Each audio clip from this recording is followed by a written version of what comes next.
जीवित पुत्रिका व्रत में चिल्हो सियारों की एक कथा भी सुनी जाती है। वह संक्षेप में इस प्रकार से है। एक वन में सेमर के पेड़ पर एक चील रहती थी। पास की झाड़ी में एक सियारिन भी रहती थी। दोनों में खूब पड़ती थी।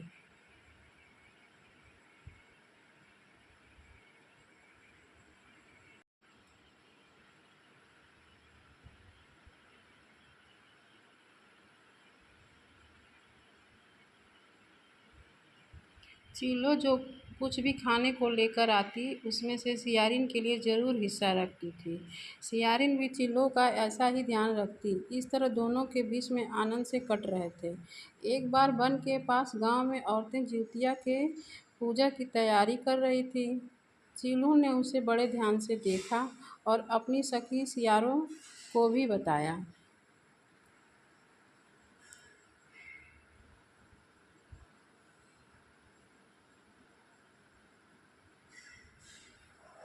फिर चिल्हो सियारों ने तय किया कि वे भी यह व्रत करेंगी। सियारों और चिल्हो ने जिउतिया का व्रत रखा, बड़ी निष्ठा और लगन से।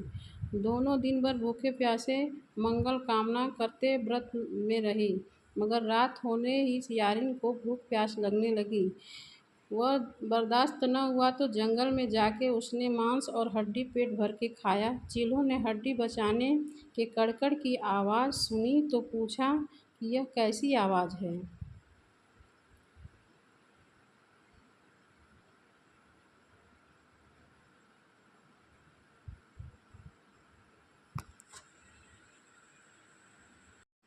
सियारी ने कह दिया, बहन, भूख के मारे पेट गुड़गुड़ा रहा है।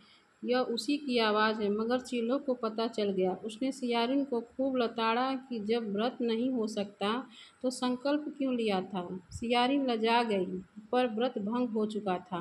चिल्हो रात भर भूखे प्यासे रहकर व्रत को पूरा किया।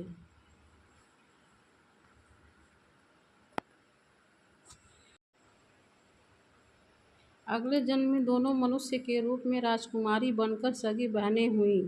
सियारिन बड़ी बहन हुई और उसकी शादी एक राजकुमार से हुई। चिल्हो छोटी बहन हुई, उसकी शादी उसी राज्य के मंत्री पुत्र से हुई।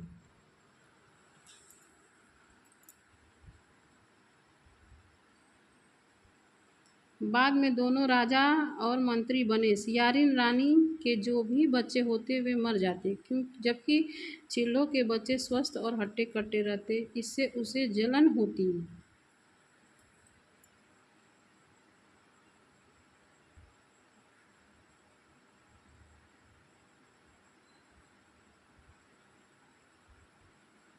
उसने कभी भी उसका सर कटवाकर डिब्बे में बंद करा दिया, पर वह शीश मिठाई बन जाती और बच्चों का बाल तक बांका न होता। बार बार उसने अपनी बहन के बच्चों और उसके पति को मारने का प्रयास भी किया, पर सफल न हुई। आखिरकार दैव योग से उसे भूल का आभास हुआ।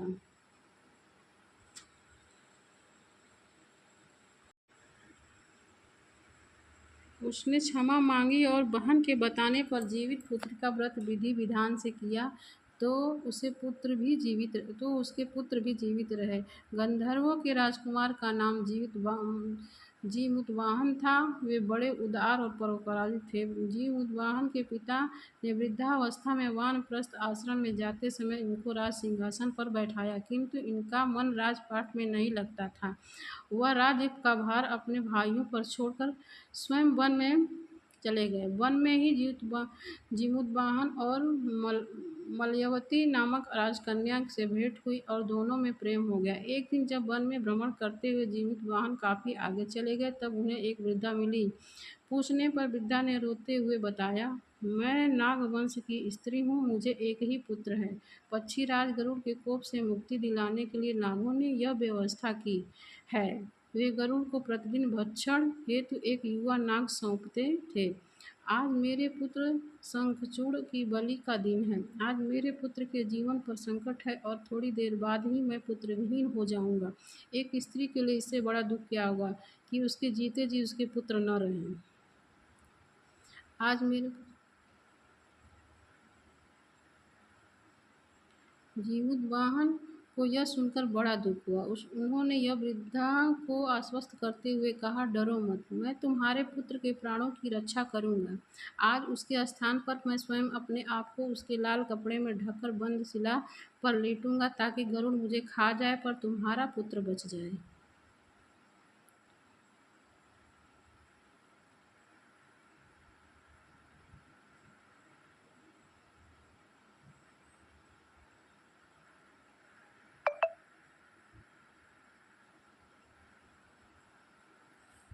इतना कहकर जीवनदान समुद्र के साथ लाल कपड़े लिया और वे उसे लपेटकर गरुड़ को बलि देने के लिए चुनी गई विंध्यशिला पर लेट गए। नियत समय पर गरुड़ बड़े वेग से आए और वे लाल कपड़े में ढके जीवित वाहन को पंजों में दबोचकर पहाड़ के शिखर पर जाकर बैठ गए।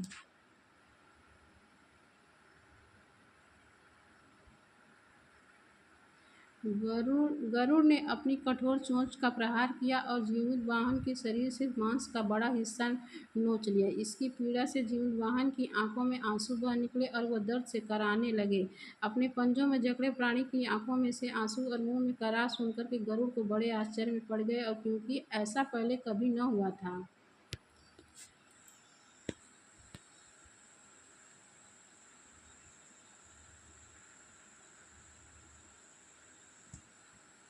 उन्होंने जीवुतवाहन से उसका परिचय पूछा। जीवुतवाहन ने सारा किस्सा कह सुनाया कि कैसे एक स्त्री के पुत्र की रक्षा के लिए वह अपने प्राण देने आए हैं। आप मुझे खाकर भूख शांत करें।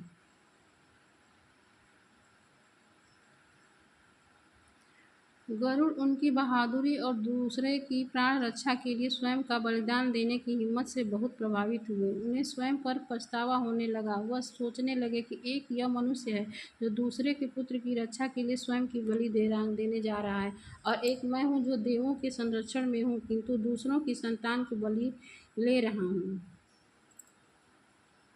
उन्होंने जीवित वाहन को मुक्त कर दिया। गरुड़ ने कहा, हे उत्तम मनुष्य, मैं तुम्हारी भावना और त्याग से बहुत प्रसन्न हूँ। मैंने तुम्हारे शरीर पर जो घाव किए हैं उसे ठीक कर देता हूँ। तुम अपनी प्रसन्नता के लिए मुझसे कोई वरदान मांग लो।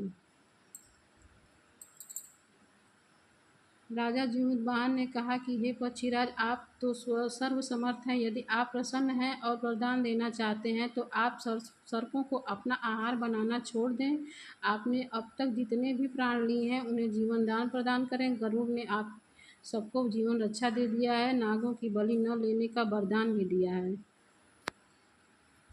इस प्रकार जीवितवाहन की साहस ने नाग जाति की रक्षा हुई। गरुड़ ने कहा, तुम्हारी जैसी इच्छा वैसा ही होगा। हे राजा, जो स्त्री तुम्हारे इस बलिदान की कथा सुनेगी और विधि पूर्वक व्रत का पालन करेगी, उसकी संतान मृत्यु के मुख में से भी निकल कर आएगी।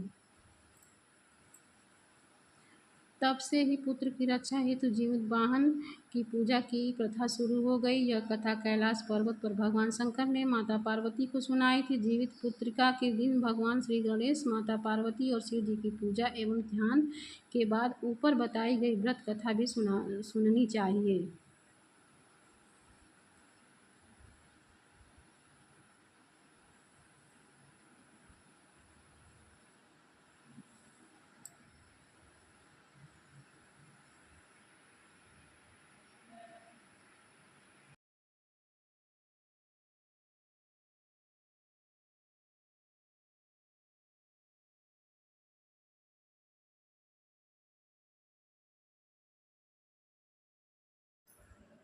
एक